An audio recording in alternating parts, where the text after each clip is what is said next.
할렐루야. 아멘. 주님의 이름으로 환영합니다. 아멘. 우리가 한 시대에 태어나서 같은 하늘 아래 또 한 국민으로 이렇게 살고 있다는 것 자체가 참 감사한 일이 아닐 수 없습니다. 아멘. 그러한 이 세상은 우리 조상들이 태어나서 살던 나라요, 국민이요. 그러한 역사 속에서 오늘 지금 우리가 살고 있는데요. 우리 기독교가 처음 들어왔을 때로 하여금 우리 한국 기독교가 1200만이 웃돌던 시대가 있었습니다. 그러한 한국교회의 발전과는 달리 코로나가 이제 끝나고 난 다음으로는 지금 한국교회가 상당히 위축되어 있습니다. 한때 저는 유럽의 교회들이 그렇게 세상으로 돌아가는 모습을 보면서 참으로 마음 많이 아팠습니다.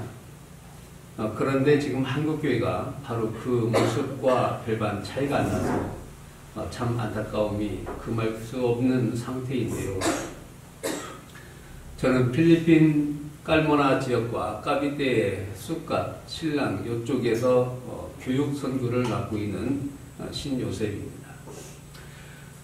하나님의 말씀을 왜 우리가 가르쳐야 하느냐 하는 것은 마치 사람이 태어나서 사람이 살아가는 방법을 배우지 못하면 잘못 살게 되고 잘못 사는 것이 조금 지나치면 범죄자가 되고 그 범죄자가 좀 심하면 살인자가 되기 때문인 겁니다.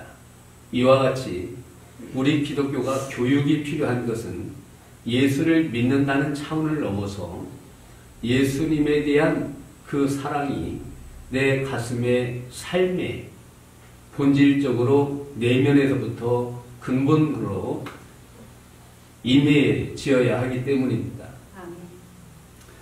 이와 같은 것이 안 되게 되면, 이와 같은 근본이 안 되게 되면 우리는 예수를 믿는다는 그 자체가 허구성이 많아지게 됩니다.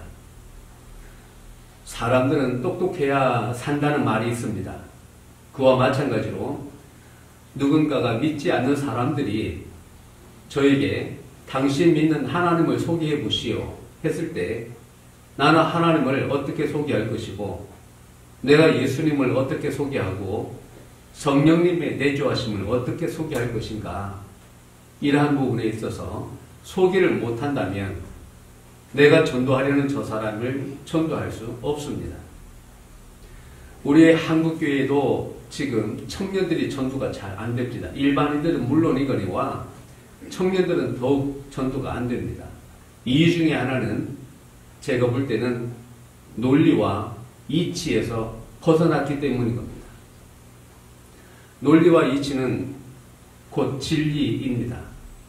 그러므로 진리라는 말이 참 이치에 맞는 말이라면 그 말씀에는 논리가 있어야 하는 것입니다. 그러므로 오늘 제가 말씀드리고자 하는 메시지는 요한복음 1장 29절에 봐라 세상 죄 지고 가는 하나님의 어린 양이로다 라고 세례 요한께서 이렇게 말씀을 하시는데요. 여러분, 예수님은 나이가 30세이십니다. 또 33세라 할지라도 그쯤 나이라면 어린 양이라는 표현이 맞을까요? 젊은 양이라는 표현이 맞을까요? 아니면 늙은 양이라는 표현이 맞을까요?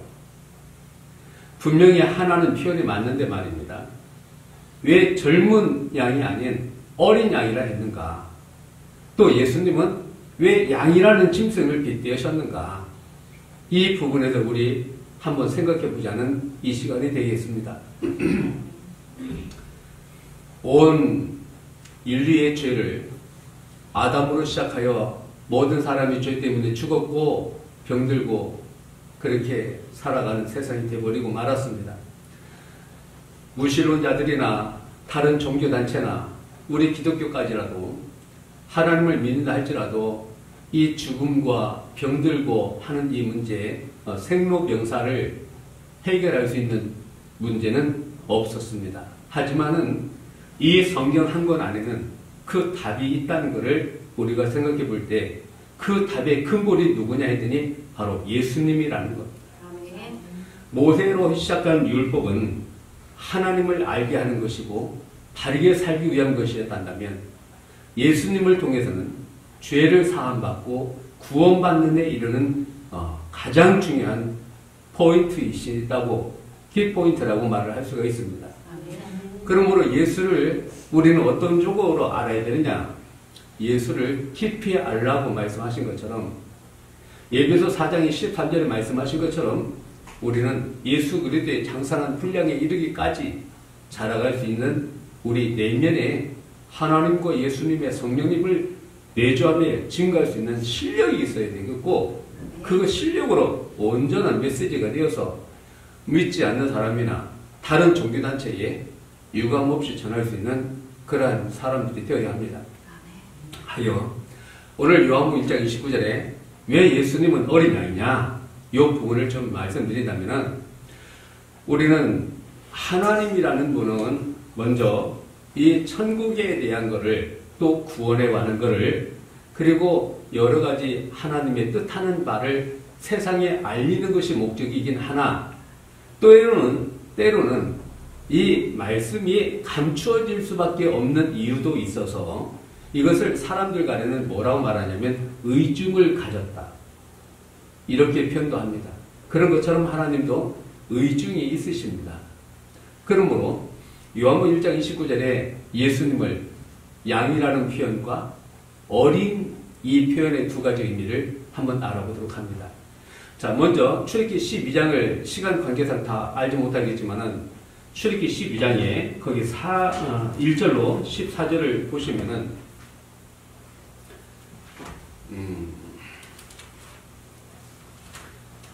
출애굽기 12장 이야기는 어떤 말씀이 되냐면 애굽에서 430년 동안 종살이를 하던 히브리 민족들이 애굽에서 출애굽을 하는 이야기가 출애굽기 12장 내용 아니겠습니까? 자, 이게 어떻게 된 사건이냐면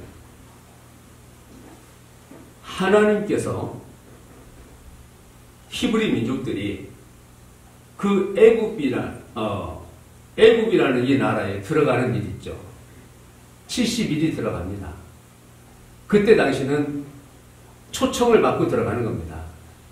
그런데 그렇게 들어갔다가는 430여년의 세월 속에서 이 히브리 민족들이 생육하고 번성하여 히브리 민족들이 중다한 숫자를 이루게 됩니다. 자, 이때의 애굽의 왕 바로는 위기의식을 받게 됩니다. 안 되겠구나. 저 히브리 족속들이 우리나라에 들어와서 저렇게 수가 번성하면 우리나라와 전쟁도 할 수 있겠구나. 안 되겠다. 잡아야 되겠다 해서 어느 날 갑자기 이런 일이 된 겁니다. 그날부터는 남자가 태어난 아이를 다 죽이기까지도 했었죠. 그 무렵 모세가 태어난 겁니다. 그래서 모세도 그 죽을 수밖에 없는 시점에서 모세는 이 출애굽의 역사를 이루게 되는데요. 자, 오늘 이 출애굽기 12장에서 10번째 재앙이 됩니다. 출애굽기 7장을 보게 되면 모세가 애굽에서 종살이하는 히브리 민족들을 이끌어내기 위해서 하나님의 역사로 말미암아 재앙을 내리기 시작합니다. 물이 피가 되고 그런 과정에서 출애굽기 7장부터 해가지고 12장까지 10번째 재앙이 쏟아지게 됩니다. 그럴 때 10번째 재앙이 바로 장자를 죽이는 재앙이었습니다. 이 재앙에서 사람도 짐승도 먼저 난 것은 다 죽게 되는데 안 죽는 비결이 뭔가 했더니 그것이 비밀이었는데요. 히브리인들에게는 모세를 통해서 증거받은 대로 하나의 일을 했습니다. 그게 뭔가 했더니 1절로 14절에 보니까 양을 잡되 양이 없으면 염소라도 잡아서, 그런데 조건이 뭐냐면 1년 안 된 어린 양, 또 암컷이 아닌 수컷이어야 합니다. 그리고 양고기를 삶아서 먹는 것이 아니라 불에 구워서 먹어야 되고 내장까지 다 먹어야 합니다. 또 저녁부터 새벽이 오기 전에 다 먹어야 합니다. 그냥 먹는 게 아닙니다. 무교병과 쓴나물과 아울러 먹어야 합니다. 이런 조건 하에 이 피는 반드시 임방과 설주에 발라야 합니다. 이런 것들이 당일에 있어졌던 조건들이었는데요. 10번째 재앙을 통해서 하나님은 내리기 전 히브리 민족들에게 이와 같은 말씀을 하셔서 히브리 민족은 양을 잡았죠. 그리고 임방과 설주에 그 양피를 발랐습니다. 그 피가 없는 애굽인들의 집에는 여지없이 그날 밤에 장자들이 사람도 짐승도 죽는, 그야말로 온 천지가 울음바다가 되어버린 그런 상황입니다. 찾아가 죽는 것도 아니고 장자가 죽었습니다. 여러분의 큰아들이 죽었다면 여러분 어찌 하겠습니까? 그 시대 감정이나 친구나 별반 사지 없을 거라고 봅니다. 그렇게 죽어나가 빠질 때 히브리 민족들은 피를 바름으로 해서 그런 재앙이 넘어갔던 겁니다. 아멘. 그래서 유월절, 있을 너물월이죠. 재앙이 넘어갔다. 그래서 그들은 많은 재물을 이끌고 430년 만에 가나안을 향하여 모세를 따라 나오게 된 것입니다. 이렇게 된 사건은 말입니다. 그냥 갑자기 있어진 것이 아니고요. 창세기 15장에 12절로 14절 말씀 보게 되면은, 창세기 15장 12절로 14절 말씀 보게 되면은 일찍이 하나님께서 아브라함에게 말씀하신 바가 있으세요. 아브라함아, 정령이 알라.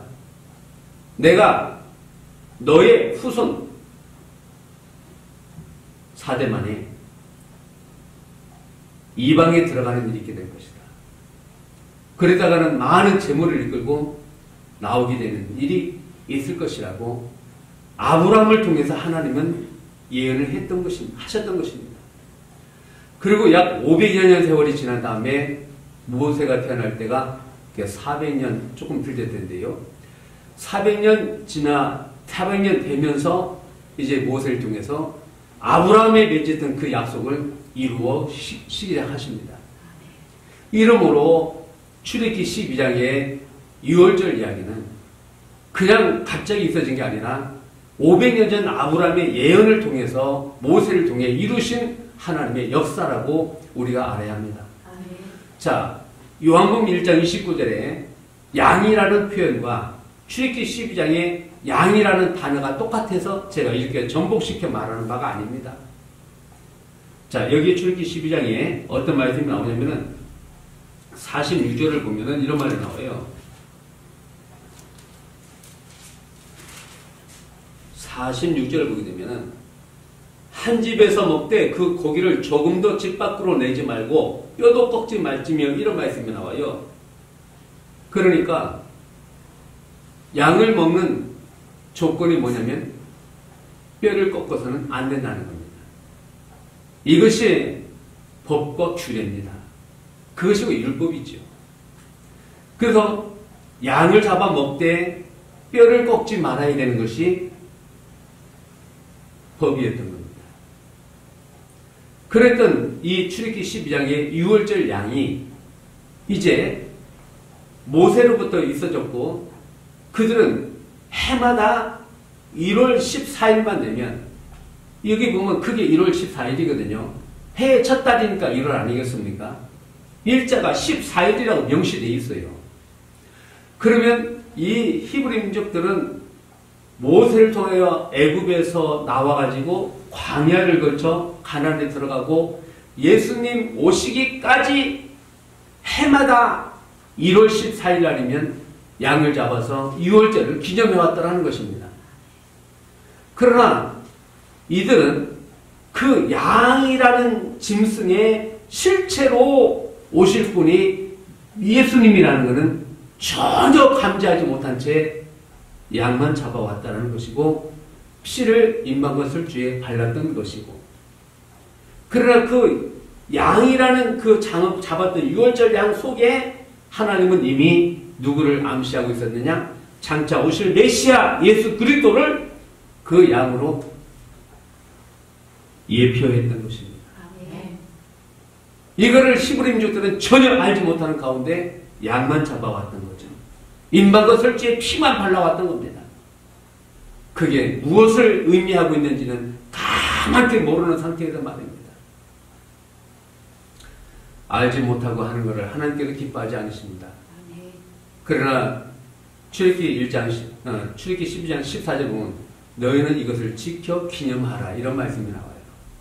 그러니 1년에 한 번씩 1월 14일 양을 잡았으니까 예수님 때까지, 모세로부터 예수님까지는 약 2500년 세월이 지났거든요. 그럼 1500년이죠.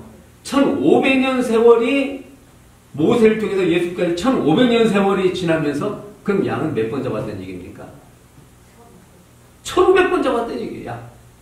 약 1500여 번의 양을 잡아오면서도 히브리 민족들은 대대 자자손손이 그 양을 잡으면서도 이 양이 언젠가는 메시아가 올 거라는 걸 가만히 모르고 양만 잡아왔던 거예요.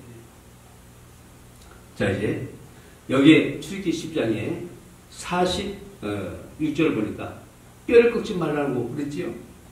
자, 이래 뼈를 안 꺾었던 거예요. 그런데 이 율법이 어떻게 증거되느냐? 요한복음 19장으로 갑니다.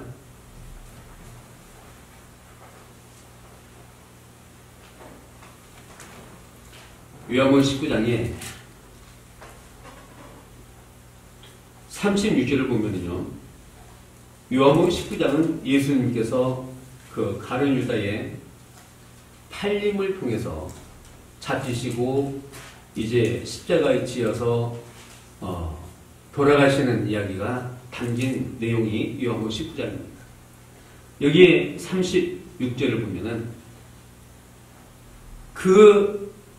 이 일이 일어난 것은 그 뼈가 하나도 꺾이지 아니하리라 한 성경을 응하게 하려 함이니라 되어 있고, 거기에 니은이라는 글자, 그 뼈가라는 그 앞에 보면 니은이 있지 않습니까? 그래서 그 난 아래 보면은 여기 창세기 몇 장 나와요? 12장 46절이 나와요. 단 아래. 네, 출애굽기 12장 46절. 그러면 이 뼈가 하나도 꺾이지 아니라 한 그 출애굽기 10장 46절에 그 양 유월절 뼈가 오늘 예수님이 십자가에 달렸을 때에 옆에 두 강도는 뼈를 꺾었는데, 여기 시간 관계상 다 읽어보지 않았지만 그 내용이 나오거든요. 군병이 예수에게 와서 보니까 이미 예수는 죽었는지라 창으로 옆구리를 찌르며 물과 피가 나왔고, 두 강도는 뼈를 꺾었다는 얘기가 나옵니다. 그런데 예수는 뼈를 꺾지 않았어요. 여러분, 이 로마 군병이 출애굽기 12장의 46절에 그 뼈를 꺾지 않는다는 그 실체를 알고 안 꺾었을 것 같습니까? 로마 군병은 성경도 모를 뿐더러 어디 몇 장에 무슨 말이 예언되는지도 모르는 사람이에요. 그냥 예수에게 와서 보니까 이미 죽어서 뼈를 안 꺾었던 것 뿐입니다. 근데 그게 그만 출애굽기 10장 46절의 예언을 이루게 된 거죠. 그래서 세례 요한께서는 그 유월절 양의 실체가 바로 누구이기 때문에, 예수님이기 때문에 세례 요한께서는 바로 세상제 지구가 하나님의 어린 양이로다 이렇게 표현했다는 이 한마디를 여러분 이해하시기 바랍니다. 아멘. 역사는 이렇게 흘러가요. 하나님은 무엇 하나 사전에 예언하지 않고 말씀하지 않고 갑자기 뚝딱뚝딱 이렇게 이루시는 하나님이 아니라는 겁니다. 그래서 하나님을 우리는 뭐라고 말하느냐? 질서의 하나님이라고 말합니다. 자, 여러분, 지금 이 시대에 이런 환란이 우연히 있을 거라고 생각하십니까? 아닙니다. 이 시대에 이런 환란이 올 것을 예언해냈어요. 어디에 그런 말씀이 있고, 우리는 그럼 어떻게 해야 될까요? 모르면 당합니다. 하나님을 그렇게 외치며 그렇게 하나님을 몸바쳐 섬겼던 2000년 전 예루살렘의 랍비들을 보십시오. 그들이 하나님의 율법을 거스린 게 있을 거라 생각하십니까? 그들은 목숨 바쳐가면서 율법을 지켜왔지만 진정 오신 예수 그리스도를 영접지 않았다는 겁니다. 왜 그랬습니까? 그분들은 여러분 요한복음 8장이나 마태복음 23장을 꼭 읽어보셔요.